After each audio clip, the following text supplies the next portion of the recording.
Hello, Blizzard fans! This is Falcon Paladin coming to you with yet another daily Blizzard upload. This is a game between Tang and ArèsLeBG on Lerilak Crest. At least I assume this is French because that is an accent grave, and that is Le, and this is BG. I took 2 years of French in high school. I am not very fluent, but I did live in Africa for a couple of years where the second national language was French.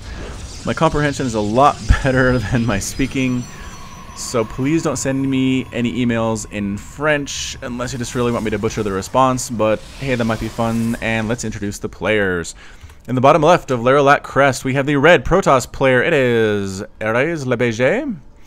And in the top right of Lerilak Crest, we have the blue Zerg player, it is Tang from the clan All In.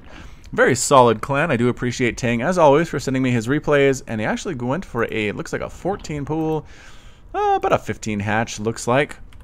So fairly standard stuff against Protoss, not going 3 hatch before pool or anything crazy like we've seen in the past. But either way, 2 gas coming up. I have to assume this is an Adept opening. This is the first game that I've cast since the latest patch, 2.5.3, I think it was. I am not good with numbers, but that one that came out just last week. So it did make some changes, mostly changes, just bug fixes though. Not too many things that really affect how things work, how things interact. A lot of changes in how the KD8 charge interacts with certain units, and so that used to bug out a lot of things. I didn't really notice in my casts. I think players had adapted to it fairly well, but nothing crazy like that. So actually Probe comes in scouting to see where the Zerg player is, just barely misses getting killed by these Lings. The Lings would have chased it, but instead it does actually manage to escape and head on right to the top right side to see what's going on. And what is this? 2 gateways. Okay, interesting strategy here. Not really walling off at the top of the ramp. Trying to do what's best with this giant open natural. Holy shamoly, is this the natural? It is. So basically, Ling counterattacks are a major problem for Protoss on this map. My friend Walnut would be so sad to see this. You try to wall off as best you can. The poor Protoss trying to make this work, but just this whole area over on the right side is entirely open to Ling attacks. If you went like 20 Lings right now, you could probably just straight win the game. I mean, that's how crazy this is. But thankfully, Tang is being nice. He's not going a million Lings. He is droning up a lot, though. He's up at 39 Harvesters already here at the 3-minute mark, getting that +1 missile attack. I have to assume we're going to see Roaches or Hydralisks, and a Roach Warren just started. So there we go. I have to assume it's going to be Roaches. And what's heading up here? A single Zealot, not an Adept after all. A Zealot coming up with a Probe, throwing down a forward pylon. Where is this gas going? 3 gas in each. We got a single Zealot. Oh, here we go. 4 Adepts are in production now in every single one of these gateways, like a 4-gate Adept type proposition off of 2 base. So pretty interesting stuff. I think this is what we saw in the previous cast from yesterday. Who was that? That was Railgun versus Kiwikaki. Railgun saying he sees a lot of that on the ladder recently. The ladder is super new, so I guess to see a lot of it on the ladder isn't saying very much, but Protoss players going for this weird 4-gate Adept type stuff. We're going to get the Creep Tumor. Yes, it does not get canceled. Has to plant out another one to expand that creep, unfortunately for Tang. So this giant Adept harass off of 4 gates is on its way in, and we're going to see how well these Adepts can do. Not going to zoom out. This is not too big a battle. And there are 2 Queens here, but the Zealots do a lot of damage as well, pulling all of the drones, escaping as fast as they can back up into the natural. The Adepts are kind of out of... They do actually... Do they do a lot of damage to eggs, to cocoons here? I don't know, they're just killing what they can, trying to get some damage done on this hatchery, but again, they don't do a whole lot of damage. The Roaches are here, though. The Roaches aren't in a good position, but if they can get out of that little choke, and yes, they can, gets right on top of the Adepts. I think we need to focus those down, though. Drones coming in as well, everything getting stuck in this choke that Tang has kind of created for himself here. It's not very good. One of the Zealots goes down. Both Zealots, I think, now are dead. More units warping in here. Stalkers coming in. That's a good choice. The Roaches get a good flank around the left side. The Queen's attacking at the front. The Adepts do manage to get shooed out of there by Tang, and he feels pretty happy about that. And yeah, goodbye Adepts. You have done a lot of work. 1 kill, 1 kill. I mean, not a whole lot here. Total amounts lost. Units lost is 6 drones and 4 Zerglings, so nothing too crazy, nothing crippling at all. It's still 45 to 44 Harvesters, still on 2 base, and actually the wall looks like it's finished. So, I mean, it's kind of crazy looking, right? You have gateways up here, you have a gateway down here, pylons all over the place, trying to make this as safe as he can from Lings. But I think the worry is a lot of these buildings are out in the open, able to be sniped down by Hydras, if that is in fact where our friend Tang is going to go. But no, Tang actually getting some Ravagers Ravager is a good choice as well. They are armored, dropping that corrosive bile on top of the adepts, doing some damage. It is 60. Is it still 60?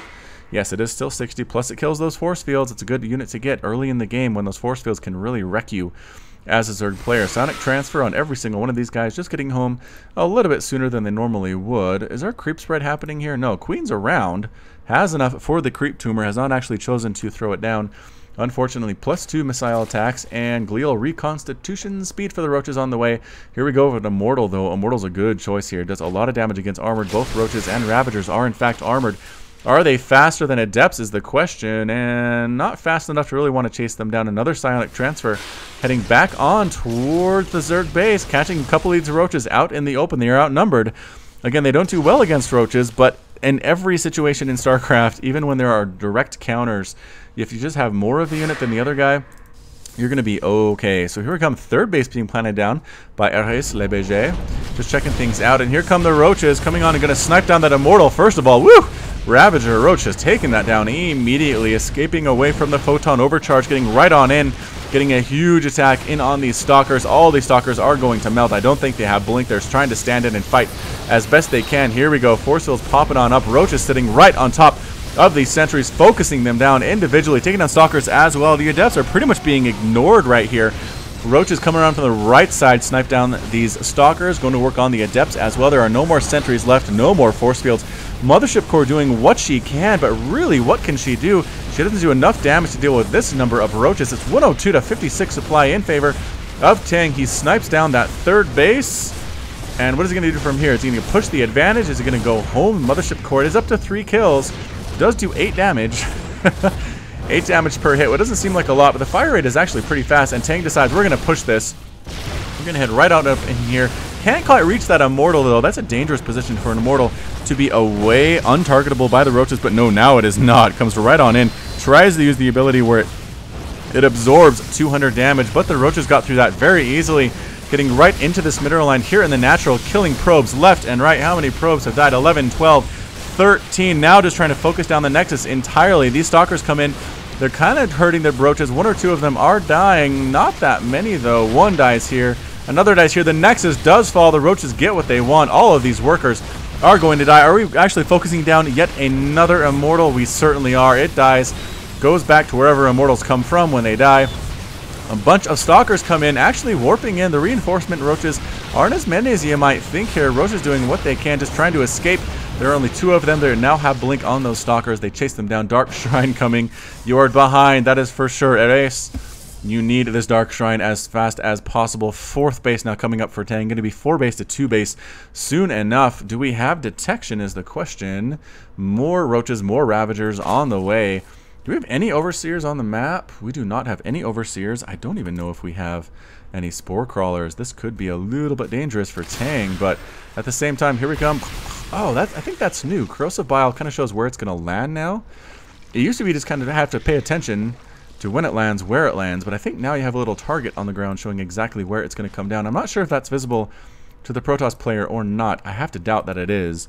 Probably just more useful for the Zerg player to see exactly where he wants to place those and where they're going to land, because I think those actually do friendly fire damage as well. All units in the area upon impact. Yeah, so you have to be careful with that. Splash damage doing a lot to your own units if you're not careful with it.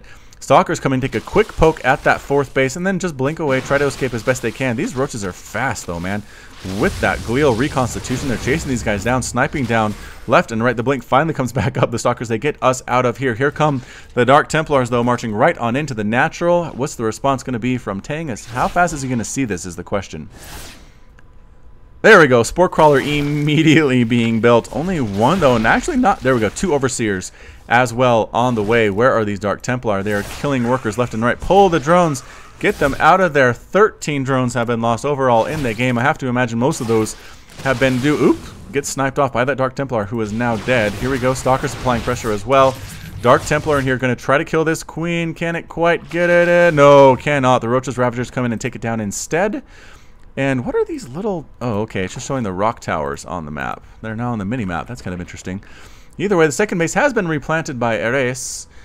And making more and more Immortals. Again, I think that has to be the answer against this heavy Roach Ravager composition Tang kind of sitting back, looking around, taking stock of what's going on, remaking those drones that have died. It is now 51 to 29 harvesters. He is definitely in the lead over his friend ArèsLeBG.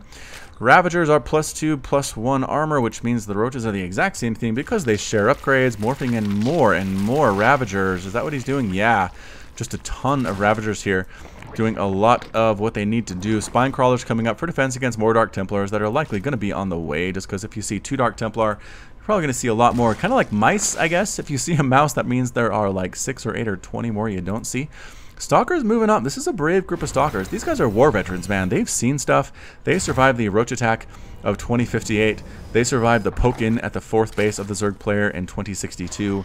And they are ready to go back out into the battlefield. They're a little bit PTSD'd. I'm not sure if that's a word or not. They have PTSD from what they experienced, but they are willing to go back out there to sacrifice themselves and their livelihood for Protoss, for Ire. So here they go across the map with their friends, the Immortals and the Sentries. Pretty good force fields could help, but again, the Ravager ability just negates those so darn well. Force fields cannot dodge the corrosive bile, so when that comes down and makes them disappear, they disappear for good. Forward pylon coming up for ArèsLeBG. And what's the response going to be from Tang? Just more roaches, more okay, actually getting a lurker den and hydras here. Not sure if that's actually going to matter or not, but here we come. Going to snipe down that forward pylon. Dies immediately. And here we come. Guardian shield is up. There we go. The force fields. Oh, corrosive bile landing on all of those units, taking down those force fields almost unnecessarily.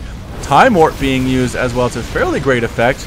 But more corrosive bile landing right on top of the Protoss units. That hardened shield ability coming up on the Immortals. What's it called? Barrier. I keep forgetting. And just coming right on in. Reinforcements coming up in the form of Hydras from the top of the map. And that's it. Ares is defeated. Tang is victorious. And that is it for the game. So this has been Falcon Paladin with yet another daily Blizzard upload. Thank you so much for watching. Hit that like button. Hit that subscribe if you like what you saw and heard today to catch my daily StarCraft 2 casts. You can catch me on Twitch, Twitter, and Facebook, /Falcon Paladin. I do try to post funny things out there, not just links to my casts, because if you subscribe, you see those anyway. It's kind of redundant. But yeah, as always, until next time, thank you for watching, and you take care of yourself.